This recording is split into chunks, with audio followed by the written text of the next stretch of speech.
байна гэдг нь бол тогтоогдож байгаа. За энэ хавдрын маань хамгийн гол бидний одоо авах ёстой мессеж юу вэ гэх юм бол уман үзүүний хорт хавдар гэдэг бол урьдчилан сэргийлэх, эрт илрүүлэх, за хэрвээ эрт онцлогдох юм бол төгс эмчлэгдэх боломжтой хавдар байгаа. Тийм учраас бид нар энэ дээр нэлээд акцент өгч яг энэ хавдрын эсрэг бид нар ядаж охтуудаа татлаажуулчих. За бүсгүйчүүдээ болохоор энэ вирусын халдвар байна уугүй гэдгийг үзээд тэр хүмүүсийн хяналтандаа аваад цаашдынхан одоо яг хавдар болохоос нь өмнө үе шатнд нь барьж аваад эмчилжээ гэдэг тактик маань яваад байна гэсэн. Тэгэхээр та бүхэн яг тэр юм дээр харж байгаа хэрэг 5-аас 10 жилийн дараа л энэ өвчин үүсээд байгаа байхгүй. Тэрнээс биш өчигдөр халдвар аваад өнөөдөр энэ уман үзүүний хорт хавдар гэдэг өвчин ерөөсөө ч үүсдэггүй гэсэн үг. Тийм учраас бид нар тухайн эмэгтэй халдвар авлаа 5-аас 10 жил дотор нь аль нэгэн үе шатнд нь хэрвээ бид нар илрүүлээд бариад авчих юм бол тухайн эмэгтэйг, тухайн гэр бүлийг энэ аюулт өвчнөөс аврах боломж биднэрт байна гэсэн. Тийм учраас бид нар уман үзүүний хорт хавдрыг эмчилж болох, урьдчилан сэргүүлж болох хавдар гэдгийг тоонд оруулаад яваад байгаа юм аа. За энэ болохоор вирусын зураг байна. Энэ доотлол нь энэ цэнхэр. За тэгээ энэ болохоор дэнхэ вирус байгаа. За тэгвэл манай Монгол улс тэгвэл яагаад энэ одоо вирус руу их одоо мэдээлэл яагаад ингэж цацагдаад байгаа юм бэ гэхээр 2008 онд болохоор Дэлхийн эрүүл мэндийн байгууллага за 7 агентлагтайгаа нийлээд ер нь энэ дэлхийд энэ өвчнийг ер нь одоо байхгүй болох боломж байна уу? Уман үзүүний хорт хавдаргүй дэлхий болъё гэдэг зорилго тавьсан. За энэ зорилгын хүрээнд болохоор 17 улсыг сонгож авсны нэгэнт нь манай Монгол улс сонгогдсон юм. За тэгээ Аз твээс болохоор ерөөсөө Монгол, Кыргызстан, Мянмар гэсэн 3 орн сонгогдсон байгаа. За манай улсын хувьд яагаад сонгогдсон бэ гэх юм бол нэгдүгээр уман үзүүний хорт хавдрын өвчлөлт насваралт өндөр улсуудын тоонд ордог. За дээр нь болохоор манай хүн ам багтаа учраас одоо хэрвээ сайн хэрэгжиж чадах юм бол модель улс болох боломж байгаа учраас бид нарыг сонгож авсан юм. За тэгээд манай одоо хавдар судлалын үндэсний төвдөр яг ингээд судалгааны баг ирээд за тэгээд 2008 онд болохоор энэ глобал гэдэг хөтөлбөрт манай улс нэгдэн орсон. За та бүхэн мэдж байгаа бол энэ глобал хөтөлбөрийн хүрээнд яг эрүүл мэндийн яамнаас уман үзүүний хорт хавдрын өвчлөлт насваралтыг буурах А82 гэдэг тушаал батлагдаад за тэр тушаалын маань дагуу одоо ажиллагаанууд хэрэгжсэн байгаа. За тэгээд энэ глобал хөтөлбөрийн хүрээнд болохоор ямар зорилгууд тавьсан бэ гэх юм бол ерөөсөө дэлхийг уман үзүүний хорт хавдруугүй болгоё гэдэг зорилго тавьсан. За тэгээд энэ зорилгоо яг яаж үнэлэх юм бэ гэхээр уман үзүүний хорт хавдрын тохиолдлын түвшинг 100 мянган хүн ам 4 болох гэж байна. Одоо тэгэхээр манай улсын болохоор 20.1 байгаа ш. Тэгэхээр бид нар 5 дахин буруулах шаардлага байна гэсэн.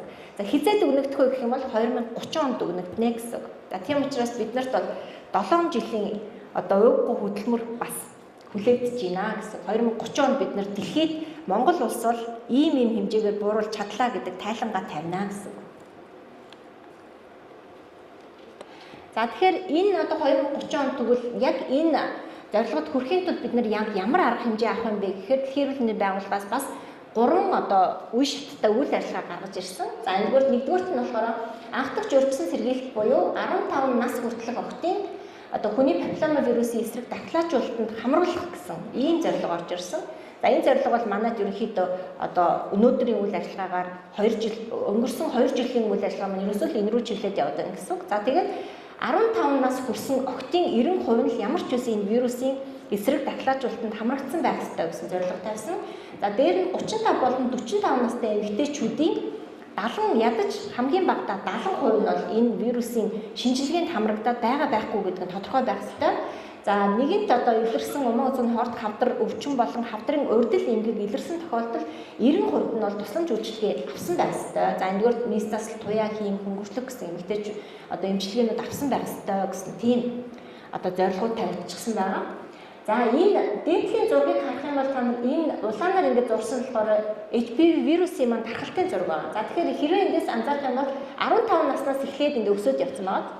За тэгэхээр бид нар яг үхээр 15 нас хүрэхээс нь өмнө энэ вирусын вакциныг октоодтой хийлгэх юм бол энэ өвчнөөс урьдчилан сэргийлэх бүрэн боломжтой болчихж байгаа.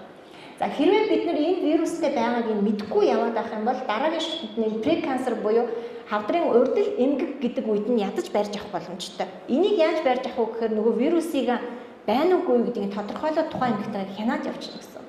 За тэгээд хавдар гэдэг маань ерөөсөө 30-аас дээш наснаас эхлээд өсөж явж байгаа. Ийм дүр зурагтай байгаа.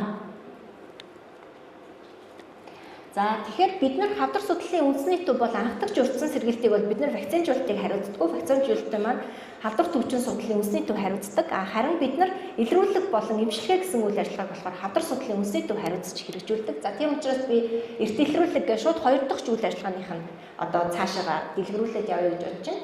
За Умаа үзүүн хорт хавдар бол манай улсын хувьд бол 2012 оноос эхэлсэн.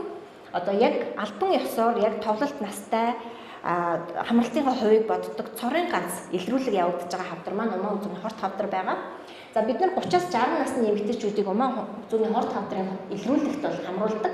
За энэ дээр болохоор бид нар зорилттой нас гэдээ яриад байдаг тийм 3 жил тутамд нөгөө 30, 33, 36 гээд тухайн эмэгтэй маань амьдралынхаа туршид 11 удаа бид нар өрх сумын эмнэлэгт дуудаад за тэгээд үн төлбөргүй одоо энэ шинжилгээнд хамруулж байгаа. За хэрвээ эсийн шинжилгээгээр өөрчлөлтөө гарах юм бол бид нар дараагийн шатлалын одоо эмнэлгүүдтэй болохоор үн төлбөргүй эмчилгээ орлогоог нь болохоор хийж байгаа. Тийм учраас манайх бол Умаа үзүүний хорт хавдрын илрүүлэг хэрэгжиж байгаа орн гэдгээр явж байгаа.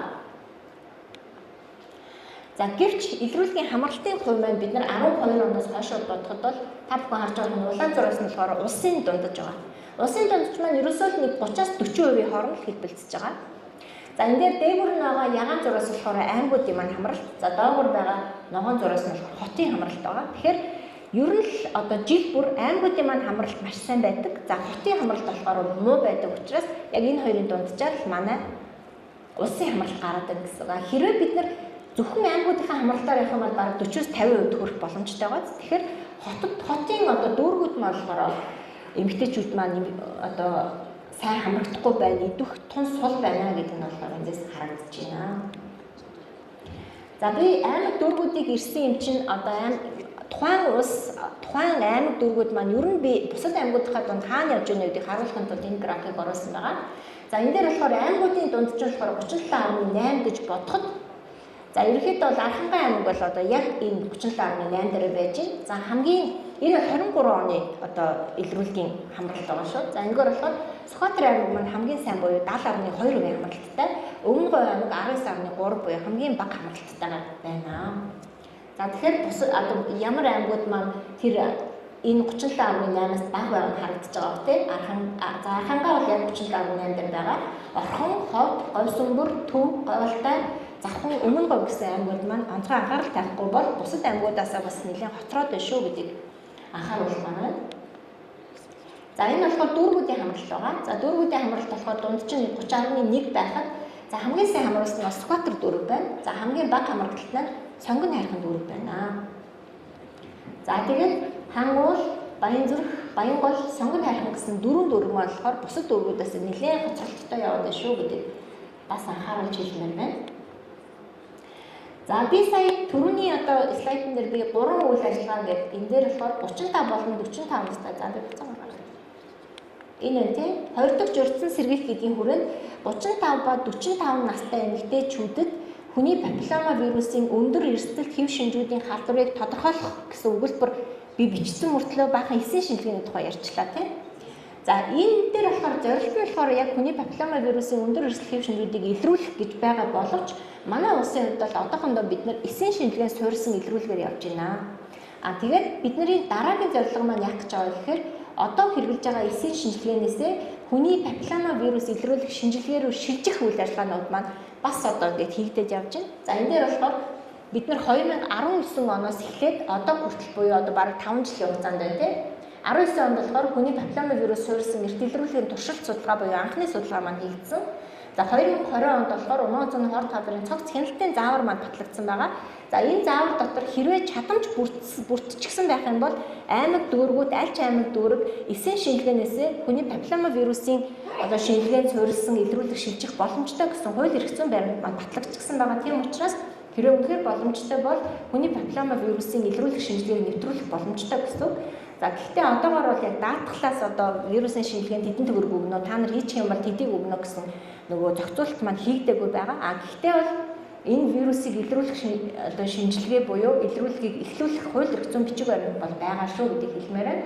За 2022 онд болохоор бид нар одоо яг хэрвээ үнэхээр энэ шинжилгээг аваад тээвэрлээд орж ирж чадахгүй гэдгийг болохоор бид нар Монгол улсын захын 4 аймаг за хамгийн захын сумдууд дээр туршсан байгаа. За мөн одоо авж байгаа эмчнараас за өгж байгаа эмэгтэйчүүдээс болохоор танд ямар нэгэн бэрхшээл байна уу? Энэ шинжилгээг ингээд авах боломжтой юу гэдэг одоо зохион байгуулалт, тээвэрлэлт, шинжилгээний хүлээн зөвшөөрөгдөх байдлыг үнэлэх судалгаа хийгдсэн байгаа. За хамгийн сүүлд 2023 онд болохоор энэ вирусын шинжилгээний сорьцыг эмэгтэй өөрөө авах боломж байна уу гэдэг хэрэглээс судалсан.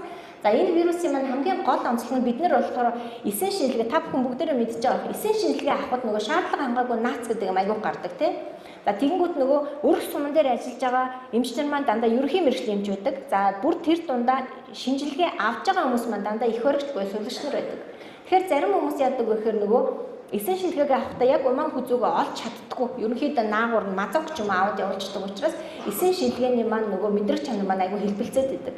Хэрвээ би муу аваад муу тээвэрлээд за цитологч эмч маань туршлага муутай эмч байх юм бол бид нар ерөөсөө 10 эмэгтэй 10 одоо жишээлбэл өөрчлөлттэй байсан 10 эмэгтэй бид нар 7-гийн зүгээр байна гэж явуулчихна гэсэн үг.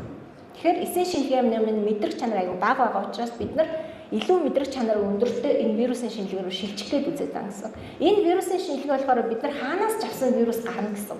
Тухайн эмэгтэй бүр өөрөө ч авах боломжтой байгаа. Заавал эмнэлэгт очиод авахгүй. Хэрвээ бид нар авах китийг явуулчих юм бол тухайн эмэгтэй өөрөө аваад за бүр одоо санснаар болдог бол шуудандаа хийгээд сум дээр төвлөрүүлээд нааша буцаагаад аймаг руугаа татах боломж ч бүрдчихэд байгаа гэсэн. За тийм учраас бид нар бол одоо ойрын 2 жилийн хугацаанд ямар ч байсан улс орон даяараа энэ эсэн шинжилгээнээс аажмаар энэ вирус илрүүлэх шинжилгээ одоо шилжнэ гэсэн ийм зорилго тавьчаад ажиллаж байгаа шүү.